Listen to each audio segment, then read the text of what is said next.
Ah! Whoa! Hold on. I'm getting choked. My damn wires are getting crossed, man. I'm on fire. What the hell? Alright, we do it live, but on Instagram this time. Here's the thing. I wanted to test this out anyway, so this is just a little experiment for me. Thank you, Past Dominic. I appreciate it, buddy. But okay, and then we'll just do that, and that should be fine. And all right. Lovely, lovely, lovely, lovely, lovely. Let's just see here. How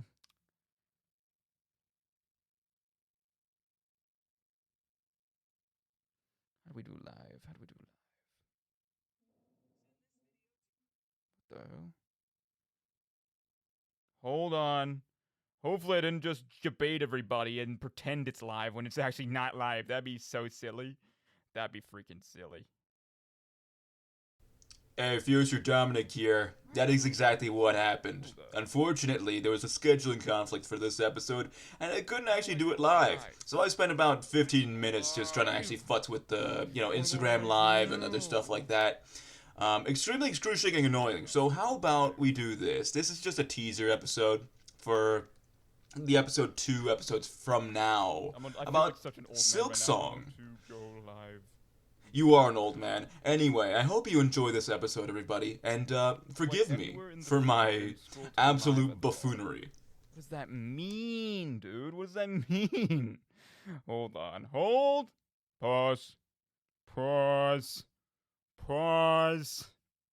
Let me in. Gotta go. Okay.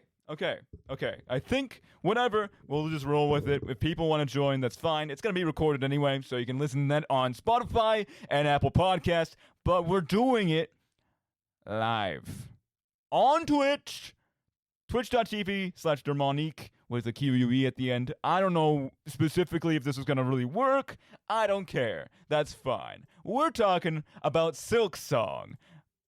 Quickly talk about Silksong, because I played the absolute ever-loving crap out of this game, and I need to talk a little bit about it, all right? And so if no one's listening, or if the world is listening to me, I don't care. We're getting this done. So join me. If you're listening to it live right now, the one viewer, hello, or the people who are listening on Spotify or Apple Podcast, welcome. So, for context, I referred to this specifically a couple of episodes ago. You might remember episode 1, all the way back in fall of the 2024, so pretty much a year ago. I mentioned a little game called Hollow Knight. Now, Hollow Knight was very special to me because it's pretty much one of my favorite games of all time. It literally is. Hold on, I'm tangled. It's tangling me like the like the vines in Shell Grove, whatever the hell's name is. All right, we're back. Basically, it's one of the best games of all time, in my opinion, and it has such a great narrative and story. The thing is with Hollow Knight, though, is that for the past 7 years, there's been a bit of an infestation called Silksanity, because they released a game about a couple of years ago called Silksong, which is the sequel to Hollow Knight. And all of the fans of Hollow Knight, myself included, were rabid for it. They were absolutely yearning for Hollow Knight. They wanted it so badly. They yearned for it, right? Now, come to realize that a couple of, literally the reason why they took them 7 years was, and I paraphrase, of course, they literally just had fun with the concept. You are the best team, best indie devs ever. Please never change. Please never change. My goodness. We need more people in the industry like this, folks. Like, I can't get enough how amazing it is to me that literally the only reason why they were working on it for 7 years is because of the love and passion they had for the game. It couldn't be said for a lot of other games, to be completely fair. I just want to quickly see the audio. Unmute. Hello, everybody. I'm assuming the one viewer is me, so I'm pretty much speaking to the void. But if you're listening to this on Spotify, then by all means.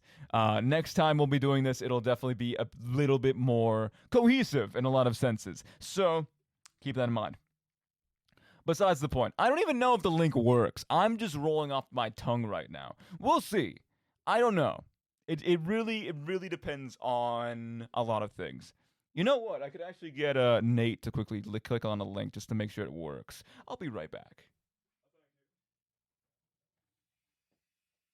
All right, so it is working. So you have no excuses. No dang excuses, ladies and germs. You gotta tune in. Again, big ups to Nate. I appreciate him a lot. Where was I? So, Hollow Knight specifically was one of the actual stretch goals for a Kickstarter they started back in 2014 when they came up with the idea for a Hollow Knight. Now, I don't think they actually met the goal per se. I think I think they fell short. I think roughly like a couple hundred. No, I'm pretty sure it was like 50K they were able to raise.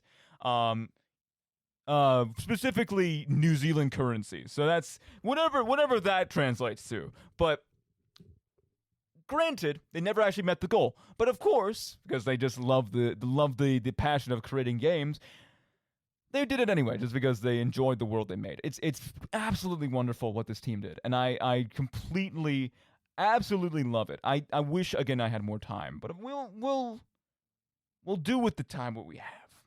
We'll do a part 2, and this is just a little prelude into it. Think of it like that. I'm gonna talk a lot more about this when I finish the game completely, but for now, this is just a little interlude of what is to come. Now, the gameplay specifically. Souls-like and Metroidvania. If you haven't watched episode 1, obviously I went through both of these genres, but just to quickly recap, what do these words mean?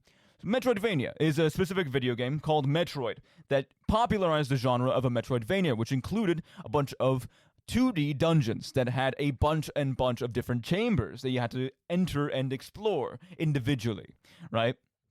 Obviously, Hollow Knight kind of completely opened the door to a lot of more of these games, specifically because of its unique map design and its ability to not only just do square boxes for their chambers, but also expand upon that. I mean, obviously, other games like Castlevania, Symphony of the Night, that's the reason why it's called Metroidvania. But there's a reason why it's also the second part of the little, what do you call it specifically when you compound two different words like brunch or something like that? It's that thing. Whatever. Point is, Metroid is the main inspiration. The Castlevania vibes and Castlevania kind of inspiration is the secondary thing. But besides the point, that's what a Metroidvania is. Now, a Souls-like is something that is derivative of Souls, of a Souls-born game, a Souls... Dark Souls. That's what I was thinking of. Thank you, brain. So Souls games specifically have, I think, two main characteristics, right? They are brutalizingly hard with a bunch of memorable bosses, right? They have a lot of different bosses in a sort of open world that allows you to explore, get pulverized into oblivion many, many times, and just generally have a bit of a terrible time playing the game, but when you beat the bosses, you have a great time. So it kind of balances out in the end. The other aspect, I think, is a lot to do with the narrative. It doesn't give you a lot... it gives you a lot of mystery, specifically regarding what you're exploring, what your purpose is in the world, and what you are trying to accomplish in the world. Your character most of the time doesn't speak, like in Hollow Knight and in Dark Souls. A lot of these games just have a silent protagonist that explores the world silently. You have to kind of take the pieces together and kind of make your own conclusions from the game itself, which I think is really interesting. So that's kind of the idea of Hollow Knight in its entirety. It's a Souls-like because of its difficulty and its mystery to the narrative, but also a Metroidvania in its idea of being able to explore the world and opening up the map and discovering all these different chambers. Obviously, a lot of the drawbacks with these specific games include things like...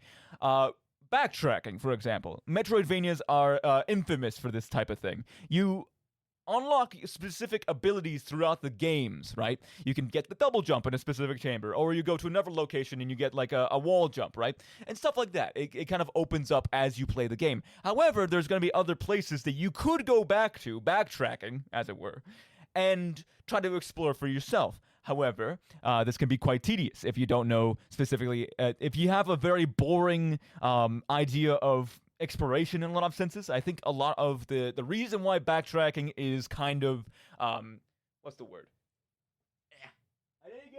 water. Hold on. I'm going a mile a minute, people. Give me a break. The general idea is that when you have a sort of like Metroidvania experience, you're going to backtrack a lot because a lot of the different items are going to be scattered around in different places. So that's the general idea. Now, here's the thing about Silksong. A lot of the people, surprisingly, not surprisingly at all, were complaining about the game's difficulty. I don't get it. I genuinely don't get it. Because here's the thing. A lot of the game's difficulty came from the idea that you have this extended movement set compared to the original game. So in Hollow Knight, you have just a very basic movement set. You don't have a lot of specific movement like patterns you can do to maneuver and be able to kind of weave against the enemy, right? So, for example, let me just elaborate on this real quick. You have obviously dashes, wall jumps, stuff like that, but you don't really have that much in lieu of more. Excuse me, sorry. You don't have that much substance as it comes to, like, you know, being able to weave against the enemy, trying to, like, actually chain combos. You just kind of slash, dodge, get away, come back, dodge the bullets, then you beat the boss and you're good to go, right? I'm so burpy. The Chipotle is coming out of me. Please! Help! It's fine. We're good. All right. So, the idea about Silksong, however, is that it gives you a lot more movement options, especially with the sprint, right? With Hollow Knight, you just get the dash. But in this game, you get the dash, and also, if you hold the button, you get to also move faster, which opens up a lot of new different combat patterns, along with a downward slash, which is called a pogo in the community, right? That instead of just being a regular slash that just gives you a bit of upward momentum, is actually more like a little bit of a more, I guess, more articulate thing that allows you to, like, jab and then be able to bounce off of that, right? And a lot of people were being upset about this because there's a specific region called the Hunter's March, right? Which allows, it's a lot of different challenges regarding your skill level. It's kind of a really big kind of difficulty spike in regards to what you've just encountered and what you're encountering right there. A lot of bullets, a lot of quick movement, a lot of people didn't like it, right? And a lot of different parkour segments as well. There's going to be a lot of different, like, bouncing between different, like, you know, different little cushy little, I don't even know what they're called specifically. Little buds, we'll call them. You have to jump between different buds using the downward slash that you now have access to, which was extremely annoying to a lot of people, right? Not myself included. I enjoyed, because it was kind of a challenge to me, which is what these games are intended to do. And if you're upset about that, then why are you even playing them to begin with, right? Here's the thing, though. I do think there's a few things that I think were good changes because they patched it, right? They changed a lot of the different movement sets of these different bosses, which was kind of annoying on my end because I was like, okay, I've already beaten them, so it doesn't really matter too much, and I have a bit of bragging rights, which is cool, right? Whatever boss is in Greymore specifically, I was able to beat that one while it was still, like, extremely hard because every single attack it did 2 damage, right? And you only had like 5 hearts, which was kind of insane, but also a fun challenge. Besides the point, a lot of the specifically there's also, when you're exploring the world, there's a lot of different hazards that you have to come across, like just random wandering enemies, but also environmental hazards that just come from the roof. A lot of them just, like, fall. Like, you'll, for example, get, like, a bell struck up on you, or just, like, a bunch of rocks fall on top of you. It's a very hostile world. And a lot of those things did do 2 hearts, which I think was quite annoying. So I think it was better that they kind of brought it down a little bit, toned it down. It's kind of annoying, though, because I think a lot of the flavor regarding the game was that a lot of the different things can be predicted based on what is attacking you, right? A lot of the different, you know, rocks and stuff like that only did 1 damage. However, like, a lot of the blunt weapons did 1 damage too, but a lot of the sharper weapons had to do 2 damage because it was specifically, like, they cut you once and then cut you again. It was really interesting, right? But unfortunately, because of the new changes, they kind of just had to get rid of that concept entirely, which was kind of annoying. But hey, that's, it is what it is, really. It's what you make of it. Let's just quickly go over a few locations before we get into the music and the narrative. I think Bone Bottom was a perfect opening. It gave you that sort of, like, melancholy, like, specifically with the narrative too, it kind of like goes hand in hand a lot of the time, because it's like Bone Bottom is this like completely disheveled place where like the kind of cowards of the pilgrims that are trying to ascend this gigantic mountain are residing and are terrified of what's to come because they feel like they are full of sin. And a lot of the narrative in this game has to do with your penance, right? Kind of like doing, like, is faith worth it? Is like doing a lot of these things worth it in the end? And a lot of the time, it kind of goes in hand with that and saying, yes, it is, right? Doing the sacrifice is worth it. And a lot of what Bone Bottom kind of exemplifies is the sort of tenacity of the people who still don't necessarily have faith, right? Like, a lot of the people are like, we just get by. We, like, literally, like, halfway through, a little bit of spoilers, halfway through, when you've pretty much done all the quests in Bell Bottom, there's like a gigantic rampage of a gigantic beast. This was such a cool thing because I'd never seen this done before in any of the games, or I guess one game that was before this, which was Hollow Knight, where it was an actual sequence that took place in the town itself, right? Like in the original game, Dirt Path was a pretty desolate, pretty relaxed place where nothing really happened or nothing changed, right? However, in this game, there was such a dynamic opening with the beast just like barreling into the city and destroying your bench, which is like your kind of bench, is your kind of your checkpoints in the game, right? It destroys your bench, and you just have to fight it. Like, you have to make sure you defeat this thing before you can move on, which was really cool. I think it was a really cool, interesting thing that it kind of delved into sort of the mournful things, but also into the hope aspect as well, because these people were never gonna make it to the surface anyway. They were too cowardly to ever get there. But I think a lot of the storytelling in the game had to do with the character that was a resident in Bone Bottom being able to rebuild, being able to reconstruct what was once lost, which I think was really cool. I think a lot of this stuff is like very well done, especially because now you can open up a lot of the narrative. Because in Hollow Knight, it was way more mysterious. Like I said, the character couldn't talk. There was like a very mysterious goal. Like, what was the vessel? Why is he a vessel? What is he trying to accomplish? Why is the entire place cursed? Right? This entire like civilization, this entire bug world is completely cursed by this shining deity, right? That kind of cursed the entire world. But in this case, it's mostly, you know, it's kind of takes more of a direct approach. Thank you, everyone. I appreciate your encouragement in these terrible times. But here's the thing, right? Hornet can talk now because she was able to talk in the original game, and now she's able to talk in this game. And she's such a cute, polite character. I love her character specifically because I thought she would be so much more brooding, but she has a lot more empathy than I thought she would. But that's besides the point. Let's talk about the locations that I absolutely despise, right, first, and we'll talk about a location I love afterwards. Bilewater, I hated every second of it. I don't know who thought of that location, but in Bilewater, there's specific locations, there's specific little rivers inside of Bilewater that are infested with what are called, I think, they're just literally like silkworms. They're silkworms that are infesting the water, right? And if you fall into the water, they gum up your mana bar, which requires you to heal in order to get rid of the cursed condition they leave you in. However, it taps your mana. It doesn't allow you to do anything at all. It's very annoying to reverse, and I just hate it so much. I just absolutely despise it. If you want something that has some world building and some actual lore, Blasted Steps takes the absolute cake.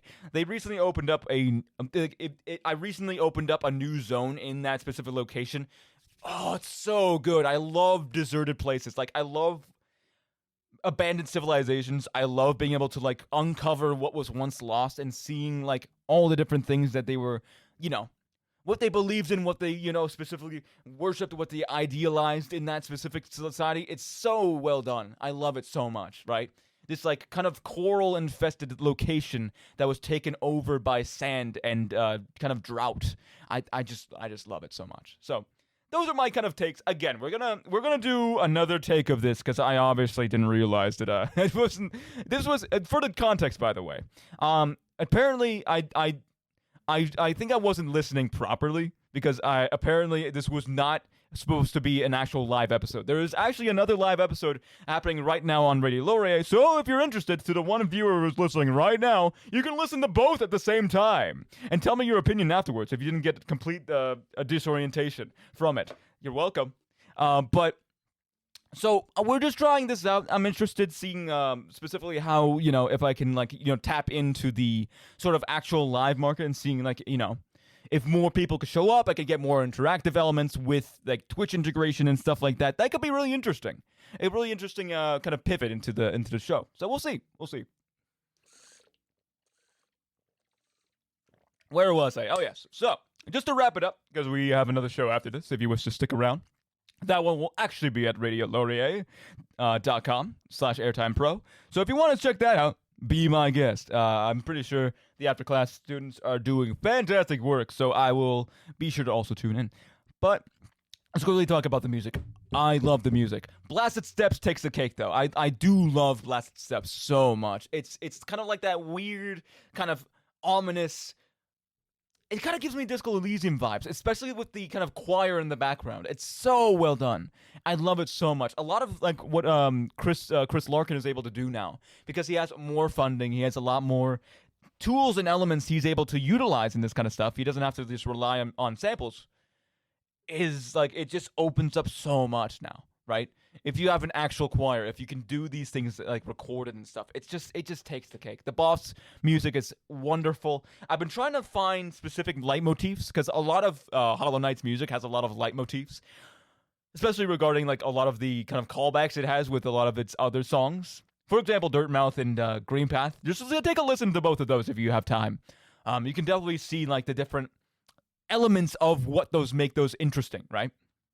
But just to kind of wrap it up, I think a lot of the music is fantastic. The gameplay is stunning, and the locations are just wonderfully made. I love all of the locations. If you are listening to this right now, the two people I see live right now, let me know specifically, what do you think about Hollow Knight Silksong? And if you're interested, definitely get the game. If you're interested in any specific, Souls-like games, if you love that kind of genre specifically, check it out. It's absolutely stunning work that these people have done. And even if it's a bit controversial, specifically on how difficult the game is, I think it still deserves the Game of the Year. You hear that? You hear that, Jeff? You hear that? Jeff? Hey, Jeff. Come on, Jeff. Give this game a nomination, please. Come on, Jeff. Don't give it to FIFA 2025, please. Come on, Jeff. Jeffy boy. Come on, Jeffy. If you don't know, I'm talking about the guy who does the Game Awards. Closer to December, I assume. So, this game, Hollow Knight Silksong is the best game I've ever played. And also, specifically, Hades 2. Both came out at perfect times. I've been absolutely consuming those like just like a mealworm consumes mung, for a nice little comparison and a little wrap up for you guys. Well, that's all we have for today. Again, I hope I can work on the Twitch integration a little bit more, because we didn't have a lot of time. It was kind of apropos of nothing, so I'm hoping we'll get that underway. And also, next week we'll be talking about, because obviously for the Halloween spirit, we got to get a little bit more spooky. We're going to talk about a little robot that goes into hell. We're going to talk about Ultra Kill. So I hope you all stick around for next week, which will be on a Wednesday. I'll make absolute certain of that. It will be on a Wednesday. We'll get it done. We'll make sure that it's live right there, and it'll be fantastic. And also, to be fair, I'm editing a lot of the episodes. Those come out every week. So every week you can go to Spotify. If you haven't catched them live, you can go to Spotify. You can go to Apple Podcasts. You can listen to them after the fact. And they'll be releasing every week. We're going through the backlog of all the summer episodes first, all the ones I recorded in summer, and then we're gonna start dipping in our toes into the more recent ones, which were the ones we're recording right now. So, that's me. I'm tuning out. I'm gonna give myself a little bit of peep. I hope I didn't peak the audio. Sorry, guys. I feel like a big giant picking you up. I'm a big giant picking you up. I hope you're not getting a kick out of that. You know, you sickos, you freaks, perverts. Anyway, I hope everyone has a fantastic week. And it's not as hectic as mine. Get some rest, please. I need it. And you need it too. So love you all. I'll see you all next week. Bye-bye. End stream. End stream.